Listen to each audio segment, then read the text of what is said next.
Hello दोस्तों, कैसे हो? आपका स्वागत है त्रिपान स्टडी सेंटर में। आज जो हम करने जा रहे हैं काफ़ी महत्वपूर्ण चैप्टर है। ये चैप्टर जो है कक्षा 8वीं विज्ञान के अंतर्गत जो है तारे और सौरमंडल, जो कि काफ़ी महत्वपूर्ण एग्जाम पॉइंट ऑफ व्यू से बनता है। इसमें जो है हम हर एक बात को एनालाइज करेंगे, समझेंगे, लेकिन ये सब जो है काफ़ी महत्वपूर्ण रहेगा एमसीक्यू के अंतर्गत। देखा जाए तो एमसीक्यू आज के समय में जो है एग्जामिनर का सबसे फेवरेट रहा है और हमेशा एग्ज़ाम में देखा जाए तो एमसीक्यू ही आता है। इसलिए त्रिपान स्टडी सेंटर ने आपके लिए यहाँ पर एमसीक्यू हिंदी इंग्लिश दोनों ही माध्यम में प्रस्तुत किया है, जो काफ़ी महत्वपूर्ण है और एग्ज़ाम पॉइंट से भी काफ़ी महत्व रखेगा। तो चलिए देखते हैं हमारा आज टॉपिक क्या है। यहाँ पर जो हम करने जा रहे हैं काफ़ी महत्वपूर्ण चैप्टर है तारे और सौरमंडल। तारे और सौरमंडल जो है यानी star and the solar system, ये कक्षा 8वीं के बच्चों के लिए काफ़ी महत्वपूर्ण है और ये साइंस के अंतर्गत है और हमारे समक्ष जो ये चैप्टर है काफ़ी महत्वपूर्ण है। देखा जाए तारे और सौरमंडल तो ये क्वेश्चन इसके अंतर्गत जरूर एग्जाम में आता है और ये क्वेश्चन यहाँ पर इन बच्चों के लिए तो महत्वपूर्ण है ही है, प्लस सभी कॉम्पिटिटिव एग्ज़ाम के लिए भी महत्वपूर्ण है। जो बच्चे कंपटीशन की तैयारी करना चाहते हैं तो इन क्वेश्चनों से कर सकती हैं, क्योंकि देखा जाए तो है ये छोटा लेकिन कहते हैं आघात बहुत ही तगड़ा करता है।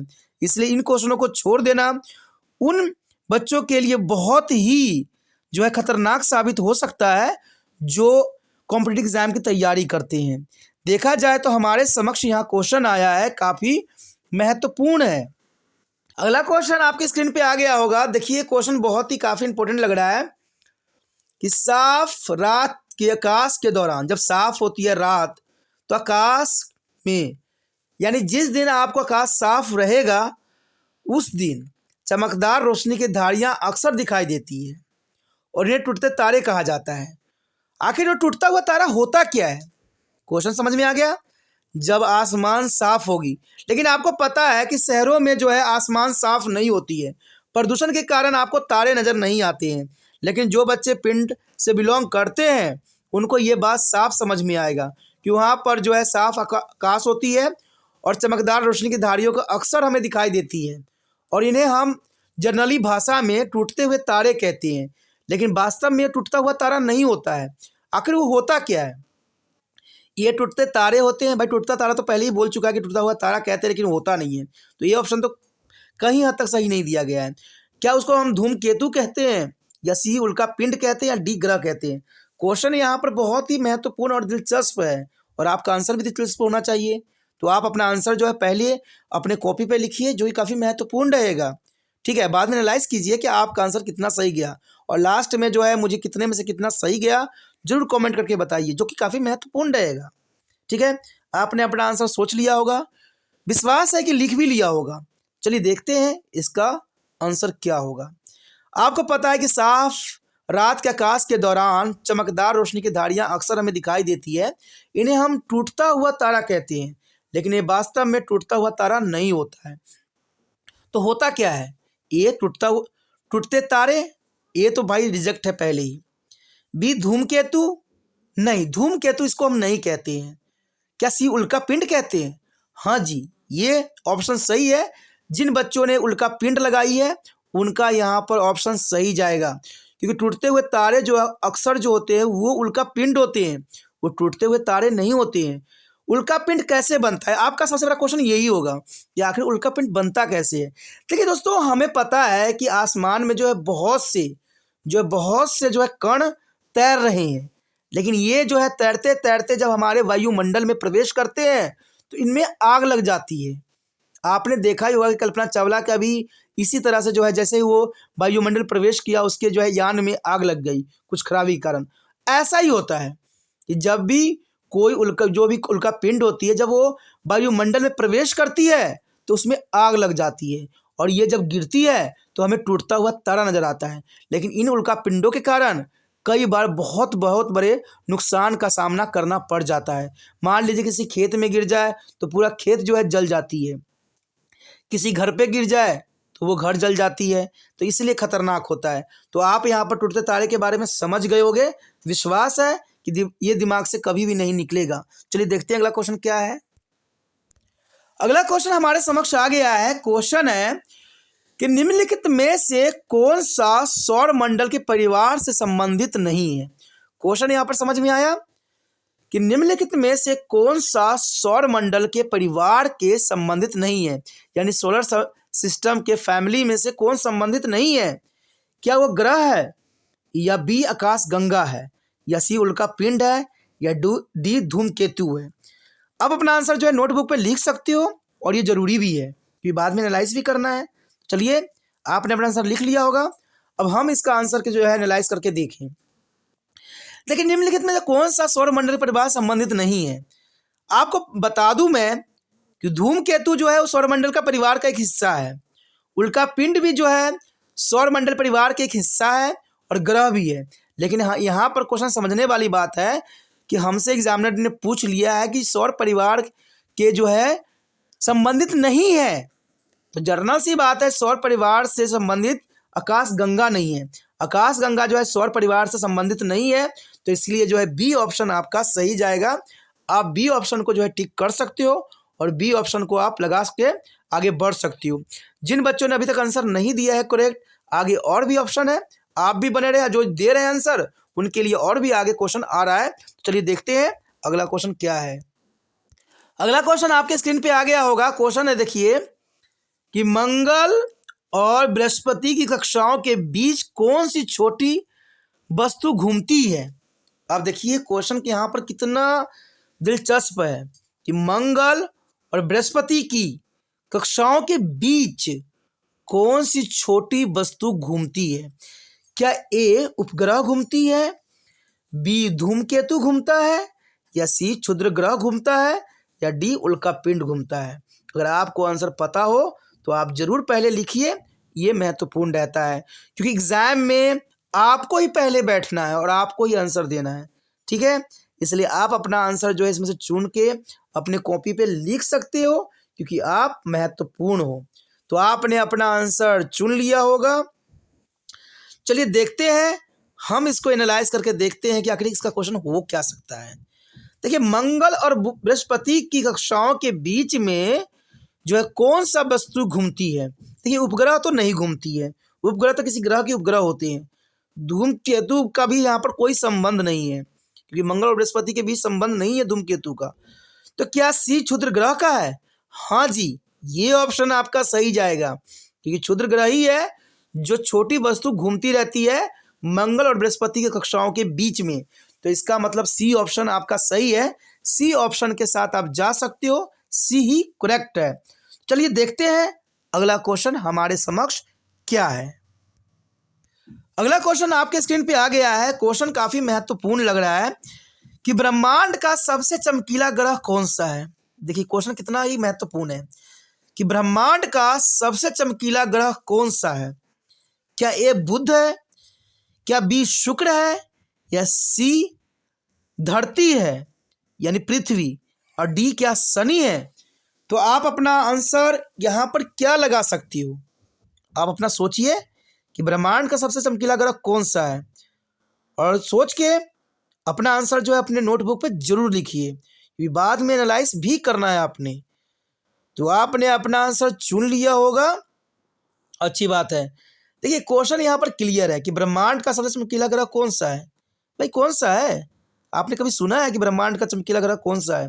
तभी कहता हूँ ना, आप तो 8वीं क्लास के अंतिम सिरे पर पहुँच गए हो, लेकिन आपको बहुत से क्वेश्चन जो है जिसे आप दूरी बना रखे हो, लेकिन त्रिपान स्टडी सेंटर आप तक जो है सारे क्वेश्चन पहुँचाएगा, सारे कक्षाओं का, सारे सब्जेक्टों का।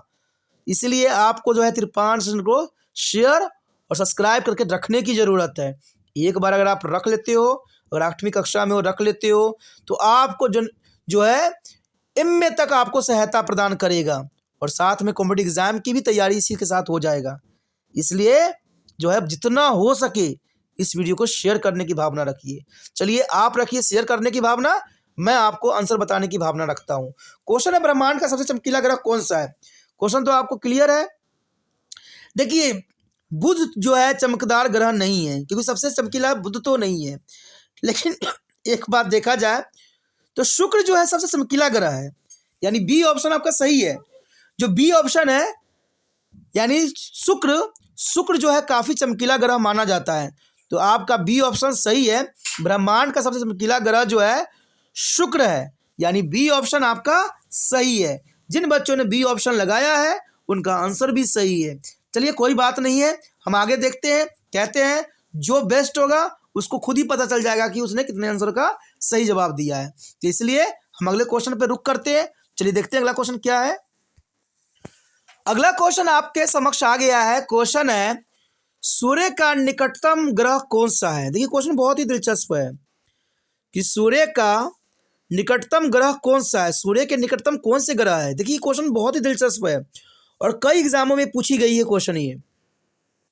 क्या ये नेपच्यून है, या बी मंगल ग्रह है, या सी बुध ग्रह है, या डी पृथ्वी है। आप अपना आंसर जो है अपने नोटबुक पे लिख सकते हो और मुझे जो है इसका सही आंसर बता सकती हो। क्वेश्चन बहुत ही क्लियर है कि सूर्य का निकटतम ग्रह कौन सा है। तो आपने अपना आंसर लिख लिया होगा, सोच लिया होगा। ये काफ़ी महत्वपूर्ण बात रहती है कि बच्चे बहुत ही जल्दी लिखते हैं और करने की कोशिश भी करते हैं, क्योंकि एग्ज़ाम में भी हमें थोड़ा सा जल्दी करना पड़ेगा, लेकिन थोड़ा सा समझ के, क्योंकि समझ के नहीं कीजिएगा तो गलत जाने के चांसेस बहुत रहेंगे। और आपको तो पता है बहुत से कॉम्पिटिटिव एग्जाम ऐसे हैं जहाँ नेगेटिव मार्किंग होती है, तो बच्चों को सोच समझ के और अंडरस्टैंडिंग के साथ क्वेश्चन करने की ज़रूरत है। बहुत से मैंने देखा है, बहुत से वीडियो ऐसे होते हैं जिनमें लिखे होते हैं कि आप ट्रिक यूज़ कीजिए, सारे आंसर सोल्यूशन कर दीजिएगा। लेकिन भाई साहब एक बात आपको पता होना चाहिए कि ट्रिक कभी सटीक नहीं बैठता है। ट्रिक एक जगह लग जाएगा, दो जगह लग जाएगा, हर जगह काम नहीं करता है। सबसे महत्वपूर्ण होती है अंडरस्टैंडिंग। अगर आप क्वेश्चन को समझते हो, एक दो बार देखते हो, तो ऑटोमेटिक आपको सारा आंसर जो है बेखूबी याद हो जाएगा और नेगेटिव मार्किंग का जो चांस होगा वो 0 हो जाएगा। तो इस बात पे आप ध्यान दीजिए और इस क्वेश्चन का आंसर सुनिए क्या है कि सूर्य का निकटतम ग्रह कौन सा है।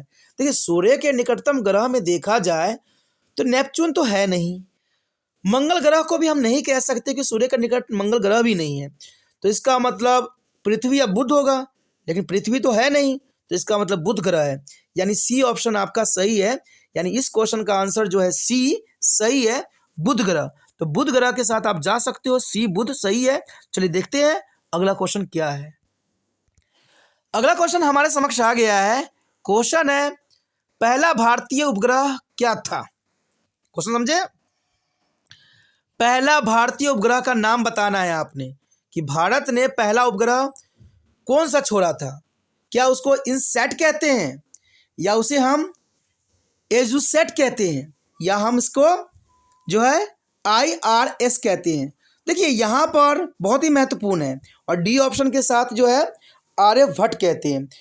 तो आप अपना आंसर जो है पहले लगा सकते हो, मुझे आंसर का जवाब दे सकते हो, क्योंकि तिरपान स्टडी सेंटर हमेशा बच्चों को जो है प्रायोरिटी देता है। बच्चों को सबसे पहले आंसर देना चाहिए, क्योंकि आप आने वाले भविष्य हो और आपको इंटेलिजेंट होना जरूरी है। ठीक है, इसलिए यहाँ पर कुछ भी खेल नहीं है, सब कुछ जो है अंडरस्टैंडिंग है। तो आप अपना आंसर सोच लिए होंगे कि डैश पहले भारतीय उपग्रह का नाम है। देखिए अगर देखा जाए तो इनसेट भी भारतीय ग्रह है, लेकिन ये पहली नहीं थी। देखा जाए तो एजुसेट भी भारतीय उपग्रह है, लेकिन फिर भी ये पहला नहीं है। और इवन IRS ये भी जो है भारतीय ही उपग्रह है, लेकिन ये पहला नहीं है। इसका मतलब पहला जो था आर्यभट्ट था। देखिए आर्यभट्ट इसका नाम इसलिए पड़ा क्योंकि खगोलीय विज्ञान के बारे में सबसे पहले आर्यभट्ट ने ही बताया था। आर्यभट्ट ये मानते थे कि जो सूर्य ग्रहण होती है वो एक्चुअली में किसी ग्रह कोई जो है कोई राक्षस उसको निगलता नहीं है, जबकि सूर्य और जो पृथ्वी एक दूसरे के सामने आमने सामने आते हैं, इससे सूर्य ग्रहण हो जाता है। कोई ग्रह सामने आ जाए तो सूर्य ग्रहण हो जाता है। तो आर्यभट्ट ने सबसे पहली बात बताई थी, और इसको बहुत से लोगों ने उस समय नकार दिया था, लेकिन बाद में जब खोज हुई तो ये बस उनके जो है समक्ष आई। तो इसी के कारण जब हम पहली बार भारत ने उपग्रह छोड़ा था तो उसका नाम जो है आर्यभट्ट रखा था। तो ये काफ़ी दिलचस्प बात है। तो आप डी ऑप्शन के साथ जा सकते हो, डी ऑप्शन आपका सही है कि आर्यभट्ट पहला भारतीय उपग्रह है। चलिए देखते हैं अगला क्वेश्चन क्या है। अगला क्वेश्चन एक IQ लेवल के अंतर्गत है। देखिए क्वेश्चन है यदि शनि को समुद्र में फेंक दिया जाए देखिए क्वेश्चन बहुत महत्वपूर्ण है। ये भी क्वेश्चन है कि यदि शनि को समुद्र में फेंक दिया, शनि एक ग्रह है, ठीक है, अगर शनि को हम समुद्र में फेंक दिया जाए तो वो क्या करेगा?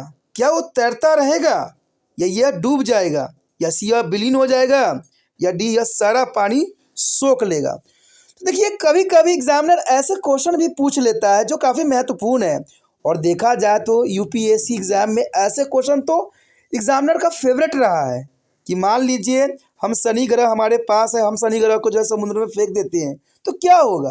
भाई क्वेश्चन बहुत दिलचस्प है, और फटाफट आप अपना आंसर लिखिए, क्योंकि आप बहुत जरूरी काम कर रहे हो, तो फटाफट इसको नोट कर लीजिए कौन सा आंसर सही होगा इसका। ठीक है, आपने अपना आंसर नोट कर लिया होगा, ये बहुत अच्छी बात है, बच्चे बहुत ही जल्दी काम करते हैं। तो आपने अपना नोट कर लिया। अब देखिए यहाँ क्वेश्चन इतना दिलचस्प है तो आंसर भी यहाँ पर दिलचस्प ही होगा।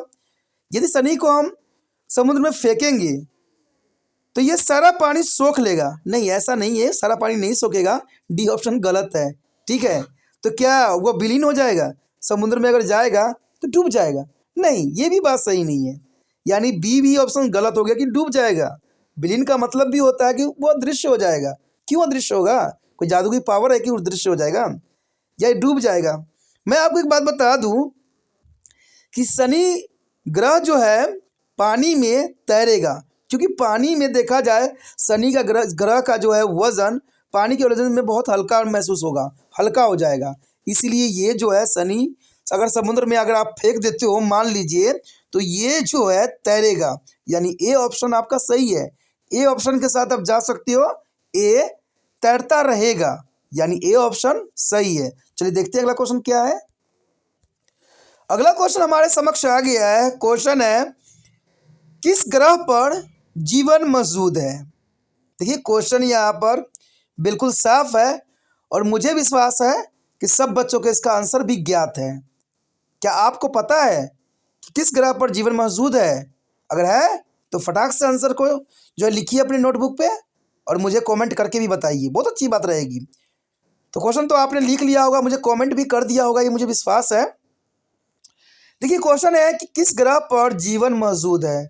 भाई जर्नल सी बात है, बृहस्पति पर तो है नहीं, चांद पर भी है नहीं, तो पृथ्वी पर ही होगा। हम लोग पृथ्वी पे हैं तो पृथ्वी पर ही जीवन संभव है, और ये बात काफ़ी इम्पोर्टेंट है कि हम पृथ्वी पर ही ऐसा वायुमंडल बना हुआ है जहाँ पर जीवन संभव हुआ है।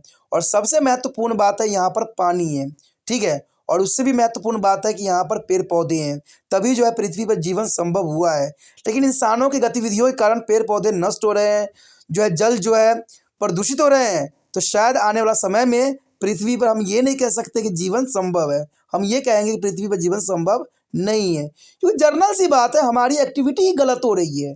हम पानी को प्रदूषित करते जा रहे हैं, भूमि को हम दूषित कर रहे हैं, पेड़ पौधों को हम काटते चले जा रहे हैं, तो कहीं ना कहीं देखना आने वाला समय में इसका ऑप्शन भी चेंज हो जाएगा। इसलिए हमें पृथ्वी को बचाना है, ये भी संकल्प हमें लेना है। अगर आपने जितने भी आंसर अब तक दे चुके हो वो सारे आंसर जो है मुझे कमेंट बॉक्स में जरूर लिखना है, और साथ में इस वीडियो को जितना हो सके शेयर करना है, क्योंकि शेयर ही दूसरे बच्चों का केयर है। जो बच्चे तिरपान स्टडी सेंटर के साथ जुड़े हुए हैं उनका एक ही उद्देश्य है कि दूसरे बच्चों को भी मदद करना है।